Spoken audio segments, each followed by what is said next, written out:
আজকে আমি আপনাদেরকে শোনাব মানুষের রক্তচোষা ভূতের গল্প। রাত গভীর। জনহীন রাস্তার পাশে পুরনো একটি অট্টালিকা দাঁড়িয়ে আছে। লোকমুখে প্রচলিত সেখানে এক ভয়ঙ্কর ভূত বাস করে, যে মানুষের রক্ত চোষে। রাহুল, একজন সাহসী যুবক, এই গল্পকে মিথ মনে করে অট্টালিকায় প্রবেশ করার সিদ্ধান্ত নেয়। দরজা খুলতেই ঠান্ডা হাওয়ার ঝাপটা আসে, যেন কেউ ফিসফিস করে বলছে, ফিরে যা।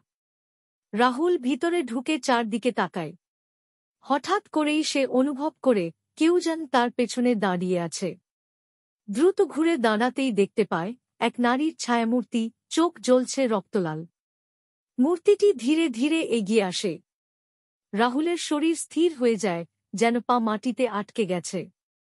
মূর্তিটি তার সামনে এসে দাঁড়ায়, তার ঠোঁট থেকে বেরিয়ে আসে ধারালো দন্ত।